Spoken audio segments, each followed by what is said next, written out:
Hello and welcome everybody to the Curzon Salon. This is incredibly exciting for us because for over 10 years since Curzon was founded, we have been running a series of salons, mainly at private homes under Chatham House rules. And obviously we are in a different environment with COVID, social distancing and so forth. So we have actually moved our Curzon Salon, and for the first time we are holding our salon on Zoom and sharing it across multiple platforms from YouTube to podcasts. And so our first guest today is a lady called Shruti Advani. And the background to Shruti is simply during COVID, she wrote a piece in the Financial Times about luxury lockdown in Kensington, and the response actually was incredible in the sense that it actually unleashed a tsunami of negative comments on the FT page. It was then picked up by the Daily Mail, the Sun, the Mirror. There was a follow-up piece in the Sunday Times. It went internationally viral. There was a lot of sort of public hysteria around the article, and when I read it, I felt it was disproportionate. And I've never at this stage ever met or heard of Shruti, so I contacted her on LinkedIn, and because I just felt as if she's probably getting this avalanche of hate from around the world, from people she doesn't know. And I thought, well, at least if I send her a positive message of support from a stranger, I felt that was an appropriate response, because during COVID, one does feel incredibly vulnerable and very aware of mental health issues. And so I reached out not thinking I'd get a response, and actually Shruti responded, and we ended up meeting for a coffee, and it's sort of sowed the seeds for a new friendship. So, I'm grateful. I wanted to introduce her. Now, she, of course, has spent the last 15 years writing about quite dry subjects in the financial services. And this was her first initial foray into writing sort of opinion pieces. And lo and behold, this response she had to deal with. She lives in London. She's a mother of two with her husband. And she's very well versed with the perils of council culture. Council culture is the theme that we have for today, and it's something that is very important because it is pre-existing in our society. Stems from even earlier episodes of women being persecuted in the Salem witch trials, being publicly shamed and burnt at the stake, and that sort of human need to shame en masse is still within us, but the technologies have changed and the platforms have changed. And so welcome, Shruti, for joining us on our first ever virtual Curzon Salon. Farzana, thanks so much for having me, and thank you for the coffee and the message of support, because it was very appreciated when it did come around. I think over 3,000 emails. Wow. And I felt that it would be good form to respond to people that took the time to write to me. And so I started off trying to write a response to everybody that did reach out. And then, of course, I very quickly gave up on that. But I think the process of reading all of those emails was fabulous for me, because there were many messages of support. And if support is too strong a term, I'd say there were many messages where people felt outraged that we're not able to express ourselves as freely anymore, even though you might disagree with the content of my expression. And ironically, the people that were the kindest and the most supportive were the people I thought would be the most offended by what I wrote. Interesting. Could you share, for the benefit of those who are listening and watching, the actual article in terms of the content and why you think it had the reaction it had? Well, I'm an opinion journalist, so when people don't have an opinion, I quite frankly don't have a job. So I never object to anyone having an opinion about what I write. I certainly don't assume that all of it must be taken in exactly the way that it was written. I've been writing opinion pieces for years now. And the piece that I wrote for the Financial Times prior to this was a piece on the importance of wills and how, as a culture, Indian culture sometimes dissuades wealth owners and asset owners from distributing assets during their lifetimes, and the very public complications that it has led to in many wealthy families. And that was the column that I wrote immediately prior to the one that caused as much outrage as it did in the FT. So I write about wealth and asset management and private banking, it's a very niche subject, and it usually goes down very well with a paying audience, which is certainly the FT audience. What I write is usually behind a paywall, and it's for people, I write for a supplement called FT Wealth. So as the title suggests, it's for people who have some interest in either managing their own or other people's wealth. The column that we're discussing today was not opinion outright in the way that my column on wills and the importance of wills was. This was, as you mentioned, a satire. It was written in early April about how, and this was a very popular opinion at the time, that there really were two lockdowns in this country. There was one for people that had resources, and there were one for people that were struggling with resources. Writing for FT Wealth, I wrote about the people that had resources and what their perspective of lockdown might be. All of my work has been written in the first person, so the column was written in the first person, as I tend to write. The column got picked up and put outside of a paywall. So much broader audience. Much broader audience. Yeah. Okay. And without the context, when you pick up a magazine and it says wealth, or when you pick up a newspaper and it says the Financial Times, you pretty much know what you're getting into. When you remove that broader context and you just float a column out into cyberspace where there is this patently privileged woman talking about flowers during lockdown, you lose perspective of why and how it was written. So you wrote the piece thinking it's going to be behind a paywall and for a very specific demographic. Absolutely. I was commissioned to write the piece for an audience that I know well, an audience that I've been writing for 15 years. I write, for example, a couple of years ago, I wrote a piece on philosophically whether banks should be allowed to pile any more risk onto hedge funds, which are already very risky products for retail investors. If you read that piece today, you'd say, my God, you're talking about bite sizes of 10 million US dollars. Who are these people who are looking at investments of 10 million US dollars and above? These are people that are subscribers of, or readers of, or consumers of the publications that I write for. But if you remove the context of that publication and you read it, or you read about it in the Daily Mail, for example, or in the Mirror, I can understand that you would have a completely different reaction to it. Okay, so it was a piece that was written for a certain audience, but then they released the paywall. So then, of course, it was open to everybody in the world with internet access. And so, in essence, the piece was about you experiencing lockdown in Kensington, but poking fun at yourself. And I think there was some comments about, I know, some beautiful silk pajamas and having to go without certain luxuries. And, you know, so what do you think in the article actually really did sort of push people's buttons, that made people respond in the vitriolic way that they did? That's a good question.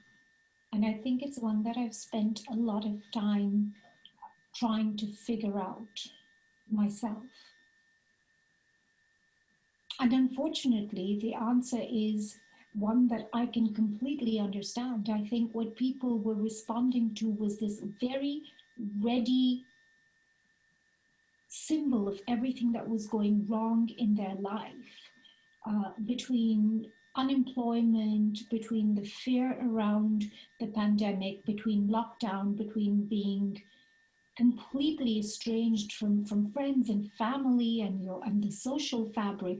And there was all of this frustration. And then suddenly there was this one piece that we could all get behind and say, this is what is wrong with my life. What's wrong with my life is someone like you that exists as a counterpoint, who I think has escaped relatively unscathed from this event. that should be affecting all of us. We should be in this together.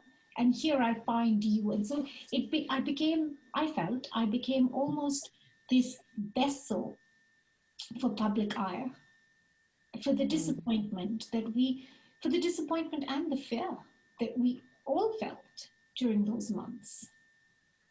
Frustration we all felt during those months. Yeah. Shruti, in terms of the response, so when the article was published, you had, I mean, how many, in terms of quantity, roughly, in the first week of the article being published, just so people have an understanding of the sort of tsunami of, you know, of messages that you had? It's amazing. We think that an alert goes off somewhere in the person's life when they're being written about. What we fail to realize is that most people are unaware of this debate that they have sparked, and they simply carry on with their lives, as I was doing, until I got a phone call from a friend in Hong Kong who's a few hours ahead of the UK news cycle, and he said, "Wow, you're in the Daily Mail." Wow. And I thought, that's interesting. What for? And I thought it was a completely different context. And he said, "Well, it's what you've written for the FT." And I said, "Oh gosh, yes, I saw a lot of comments. I know I've angered a lot of people with that." And he said, "No, this is serious. You're in the Daily Mail, and I bet you'll be picked up by other newspapers." And I said, "Oh, I think you're overreacting." I put my phone on silent and I went to bed. And I woke up the next morning. I had breakfast with my boys. I did drop off at school. And that was the first time I realized something is going on here. Because to me, that's a real dipstick of the real world, of what's going on outside with like-minded people. And I realized I was parting the seas at the school gate. And so I thought, gosh, a lot of people read the Daily Mail. And of course, when I came home and I logged into my email account, I had hundreds at that point of emails. My LinkedIn inbox was full. I do not have a Twitter account that I actively manage. But when I logged on to the one that I did have, I realized it was one of the biggest trending searches on Twitter that morning was Shruti Advani. And so I think we don't realize how unprepared the people that are at the center of media attention are for it. And it took a phone call from my commissioning editor at the FT who said, you know, don't open your door. Don't answer the front door. Certainly don't answer it with your children in the living room or in line of sight. Stay away from school dropouts. Stay away from driving your children around anywhere. For me to realize just how serious this had gotten. It is almost like your life overnight became the life of a fugitive. Yes, absolutely. Absolutely. I stayed holed up at home for days. And when I did eventually step out, I regretted it, because one of the first few times I went back to the street where my children's school is, I was threatened by a man, not a homeless man, not a drunk man, not a man looking to score drugs, just a regular person like you and I who owns a home on the same street as my children's school, who proceeded to tell me just exactly what he thought of me and how someone like me would be better off having their throat slit and bleeding to death in front of him. He said this to you in person, to your face? To my face. A neighbor, in essence, who lives in the neighborhood. He has a job, he has friends, he has a life like you and I do, and he also has an opinion. And in his opinion, someone that wrote what I wrote should have their throat slit, in his words, and be given a minute or two to bleed to death. That's how much time I would give you. A minute or two so you could bleed to death. And so, I mean, is that even legal? I mean, I don't even know. I mean, is that something you report to the police? I mean, and I've got to say, and I can't stress this enough, for anyone who has the misfortune of going through a similar situation, please get the authorities involved, because they are unbelievably supportive. What did the police do when you told them about this? Did they approach the man? Did they caution him? They did background checks. They were in my kitchen talking to me. They gave me a case number and a emergency number that I can call anytime that I see the person. They showed me where their patrol cars are usually stationed on the street where I do drop off. And they said physically, from the time you make the call to the time we would be with you is less time than it would take for someone to walk over to you. So at all times, know that you are safe. So what happened to the man? I mean, did they approach him? Did they caution him? I mean, can he just get away with making those type of comments in broad daylight?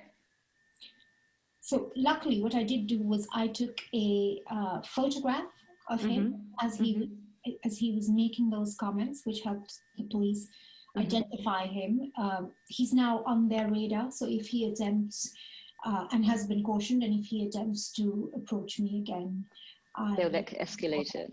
And did you get multiple kind of death threats, or was it like a one-off? I mean, Farzana, I got everything from people hoping that I actually get the disease and die from it, to hoping that I get the disease and someone at the NHS refuses to treat me, to I refer to my mother in my column to comments about how, well, it's inevitable that somebody in that age is vulnerable to the disease, but quite frankly, should be better off getting it and dying from it than living down the shame of being a parent. So I've had death threats come in many different shapes and sizes to me. But I would encourage anybody who's in the same position as I was to reach out to the authorities, because they're much more supportive than I thought they would be. They truly were amazing. Did you also feel that some of the commentary that you had was, had elements of misogyny or racism, or do you think it was just across the board? So I'll tell you two of my favorite comments. Yeah. I refer to these because they're still there on the FT comment section. So for anyone who has a paid subscription to the FT, they're still there for you to go and read. One was a gentleman who said that he bets I can't make nice round chapatis. So chapati is Indian bread. Yeah. And he said all this, and I bet she can't make nice round chapatis, which I just thought. And then there was another gentleman who said, I actually enjoyed reading your column. And I said, okay, fair enough. That's a good start. And then in the next line, he says, because I'm always interested in seeing how our prior imperial subjects are doing with their freedom, which I just thought to bring up. Yeah, to bring up. Shocking. And I thought the fact that someone can make that comment. Yeah. Comment is allowed to sit on a public site. But at the same time, we should all be signing petitions to remove statues from Parliament Square. I just felt, how does this add up? How do you get to say, and people commented on everything from the fact that someone wrote an email saying that the simple solution to all of this would be that my husband stops paying these bills and then I'd have to get a real job and stop writing anyway. Or and I got tons and tons of comments on my appearance. Yeah.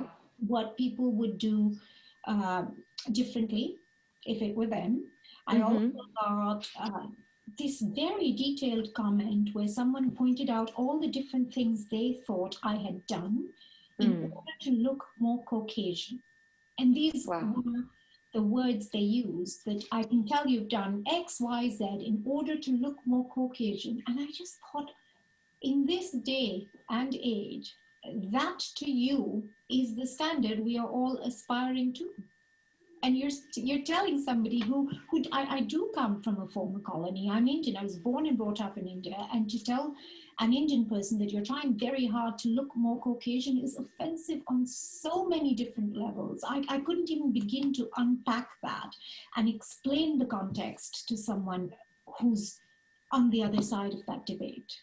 So the sort of public response, some of them's sort of zoned in terms of gender issues and how you should be cooking chapatis as opposed to being a word scribe at the FT. Others went in terms of how you look, and you know, and others went in terms of just pure classic death threats, all the way down to talking about, you know, your family, bringing your mother. And I mean, you know, that level of response, which is, you know, very much like an emotionally charged attack on you as a person, for, in essence, an article written by someone they don't know, talking about, you know, their privileged life.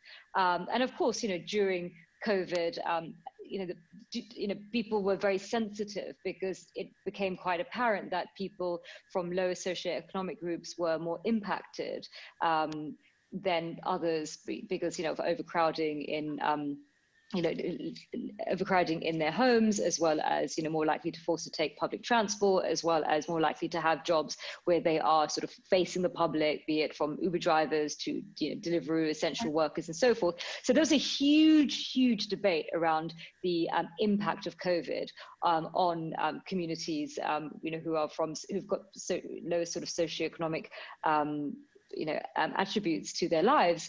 So it was a real thing. And so then of course you've got also yeah. That those people, the people we're talking about now being more vulnerable, yeah, were the people that surprisingly just showed kindness. I've got to tell you, I had this wonderful young lady who also reached out to me on LinkedIn, as you did. She doesn't like the term BAME, but she's Black and works in media production. And she reached out on LinkedIn. It was just such a kind note. And like yours, she spoke about the fact that she had recently been through a stressful time and she found seeking professional help very, very useful. And she had very kindly looked up NHS resources in my borough and listed them for me in that LinkedIn email and said, you know, these are places that I found in your neighborhood that are willing and able to offer support. I encourage you to reach out to them. And so we got into a conversation and one thing led to the other and we met at Battersea Park and sat on a park bench. And her experience of lockdown could not have been more different than mine. She had had to move back onto the council estate where her parents live with her sister's child, her parents and herself. She had another disabled sibling who had been moved into a care home. So really just a number of factors that made it a very difficult situation. And when I went to meet her in the park, I braced myself for just a lot of resentment coming my way. I said, if that's all I get away with, that will be best case scenario, but I want to hear it. And I want to try and understand it. And we ended up spending 3 hours on this bench in the park. And it restored my faith in humanity because this girl, she came to this meeting with a bag of incense sticks for me. She brought me lavender incense sticks as a present. And she said, I can imagine that you're going through a very stressful time. I think this might help. And I said, well, tell me where I got it wrong. Tell me what your own experience was like. Tell me what you would like to see more of. And just the generosity of spirit that this young lady showed amazed me, because she said, you know, write what you're writing. Be true to your life. Write about your life. Don't write about my life or presume to understand my life or co-opt my experience. Write about your life. And I said, you know, would you read it? And she said, of course I would read it. I'd read it because I probably will never live it. And so I certainly will read it. And so I have to say, of the thousands of emails I got, it must be mentioned that there were people that were just wonderfully kind and supportive and humane. Well, that's lovely, because I think that sort of restores your faith of it in humanity. Do you think that if you wrote the piece, say last year, you know, pre-COVID, you would have had the same response? Do you think it's a timing issue that it happened during COVID when everyone was aware of the impact of, you know, socioeconomic factors on people contracting COVID, as well as mortality rates, as well as Grenfell, because Grenfell also, Kensington is running in the narrative. So do you think these two sort of issues together combined and precipitated the response that you received? So therefore, do you think it was in essence a timing issue? Farzana, you know publishing better than most people. When you write a piece, you're allowed a fair bit of lead time. So between the piece being commissioned and me writing it, I had a good, I'd say 3 weeks to write it. And then between me turning it into my editor and the piece actually being published is another 4 weeks. So from the time that you thought of the piece to when it actually sees the light of day is about 7 weeks in between. Yeah. And so I think I got that completely wrong. Yeah. If I had to do the whole thing again, I would say we either publish it today or we don't. Or we wait for a year when we can all look back on this and say, gosh, isn't it amazing that we now have a vaccine? How tough was it, what we went through? And then perhaps publish something like this. And I think the other thing that we got horribly wrong, which is not in my control at all as the journalist, I don't publish the newspaper, is that it was actually published on the anniversary of Grenfell.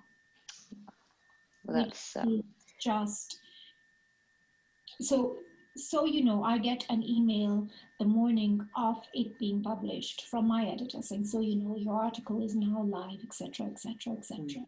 And like I said, I'd written it 4 weeks ago, so this was not even top of my mind. I'd moved on to the next article that I wanted to write, and I was in the midst of research on that.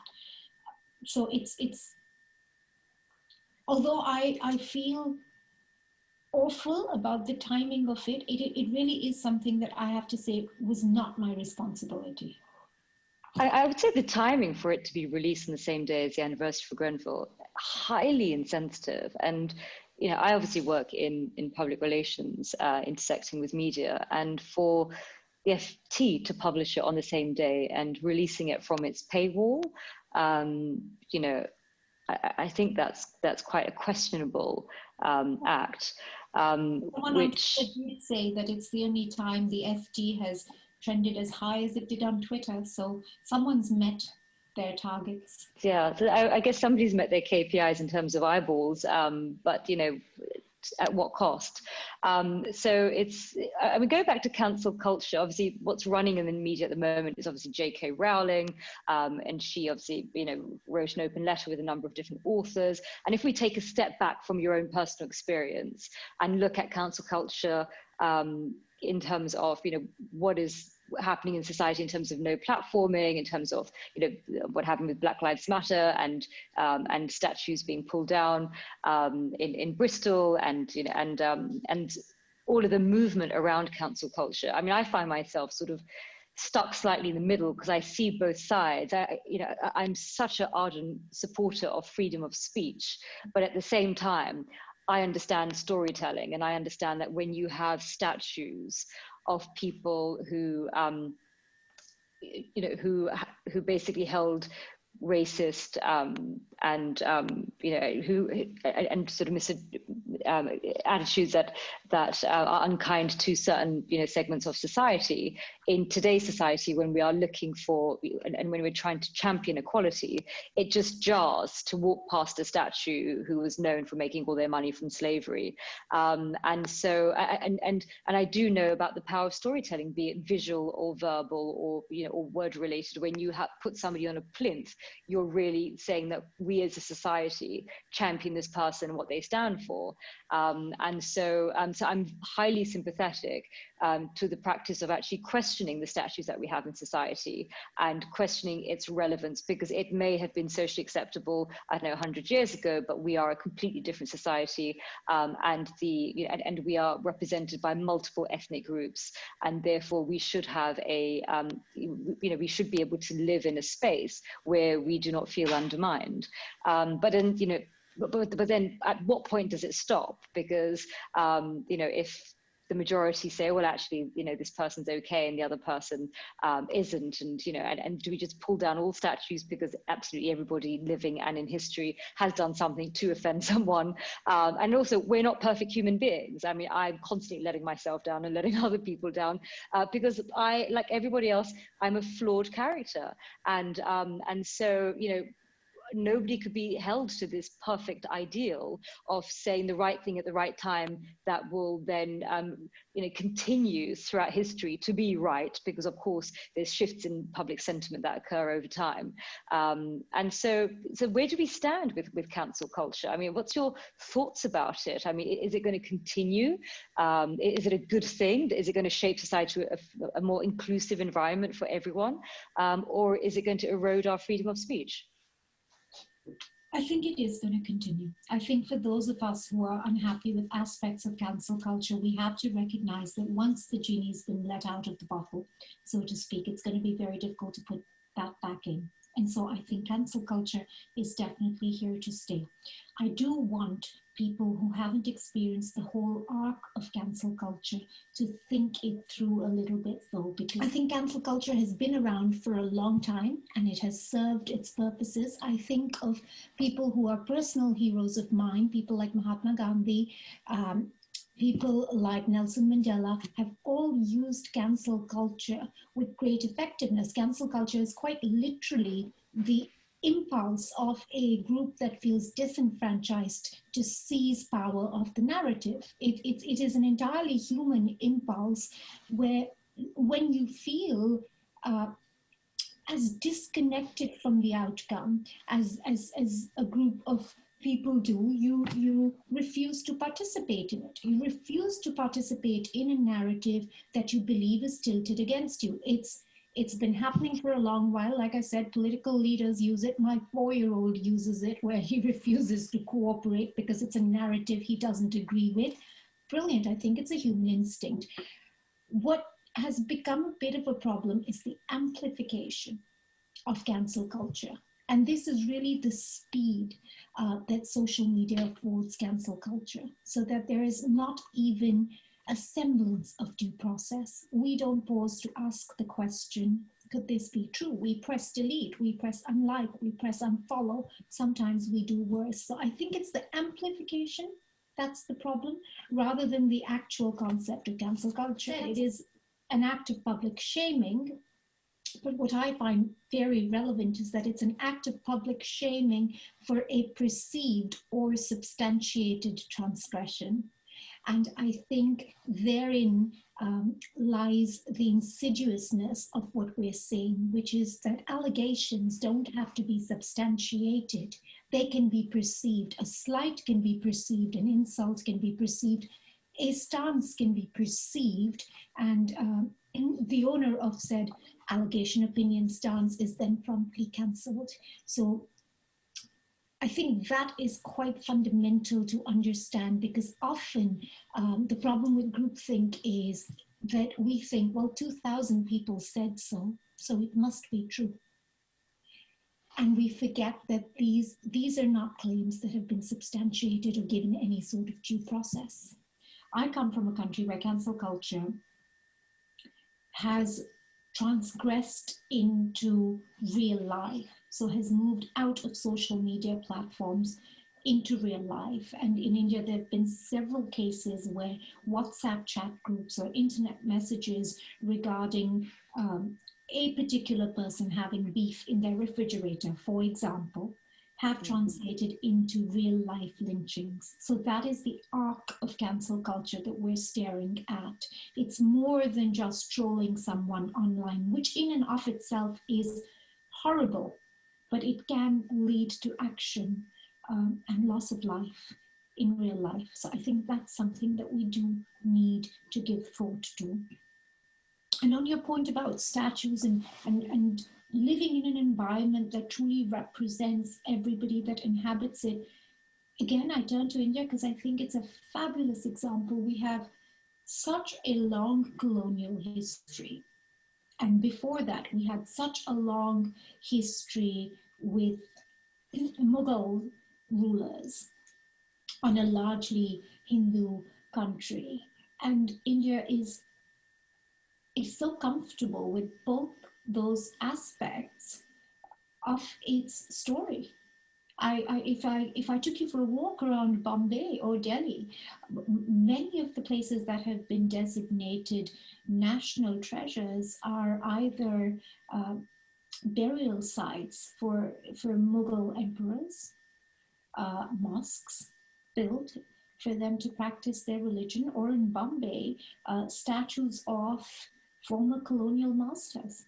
And they stand to this day.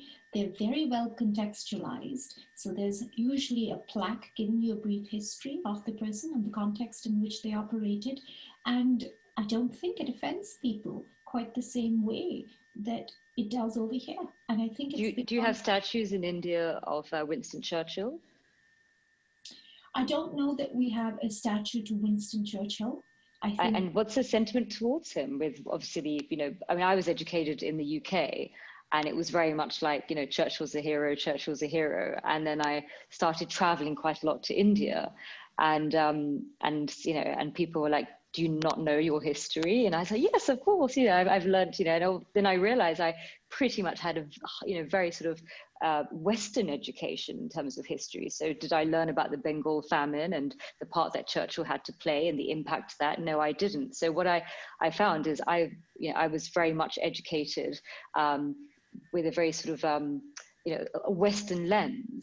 And then I had to re-educate myself as I started to work internationally across, Asia, Africa, North America, and so forth.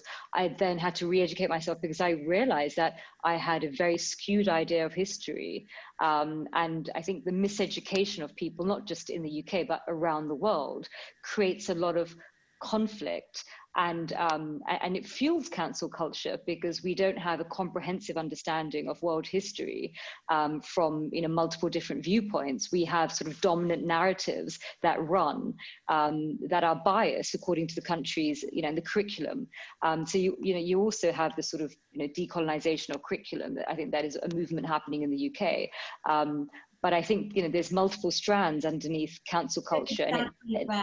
It's multiple strands, especially with Churchill, because Churchill, as you know, famously had this very conflicted personal dynamic with Mahatma Gandhi, who's deservedly a huge national hero in India. So for a lot of Indians, their perspective on Churchill has been colored by that dynamic that went on between two intellectually brilliant men who just were on such opposing spectrums of the debate. So for a lot of people in India, supporting Churchill would be tantamount to discrediting Gandhi, which is not something that will sit well with an Indian. So for Churchill in particular, I'd say there's subtext there that would be difficult to understand unless you're Indian. But to answer your question on statues, there's several statues to other colonial figures. I'd say there's as many public buildings in India named for Queen Victoria as there are in this country.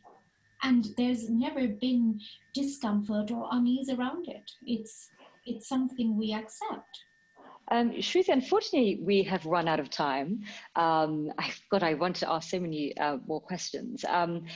What would you say is your final message to those who are listening and watching, having been through cancel culture, being an everyday person like us? What would be your message for those who are listening and who are interested in cancel culture and the impact that it has? I would really urge everyone that's tempted to join this sort of mass outrage, mass lynching, to pause. And while I would never cancel culture, so to speak, I think it's a very important part of a vibrant democracy. I would pause to think that there is somebody, a very real person, at the receiving end, and that very real person. In my own case, I can tell you that a lot of things that came my way were read by people who love me and are a part of my life. So imagine writing something to somebody that you would never want your child to read about you. If you have an 8-year-old or a 10-year-old and you wouldn't like them to read something about you, try not to write it about another person. I just think as a general rule in life, that's a pretty good one. And it's one I use often for myself. If I don't want to use language that I wouldn't in front of my 8-year-old, I try not to use it, period. Or if I wouldn't want to say something to somebody that I would be ashamed of in saying in front of my 8-year-old, I try not to do it. And I think that's just to be a little bit kinder. We do ourselves and we do everybody else a great service if we managed to be a little bit kinder. Wonderful. So a wonderful message to end on, kindness, which is, I think, a much needed ingredient in our society. Thank you so much, Shruti. It's been an absolute pleasure to have you, and I hope to have you again as a guest, and I look forward to reading your future articles. Thank you, Farzana. Thank you very much. All the best.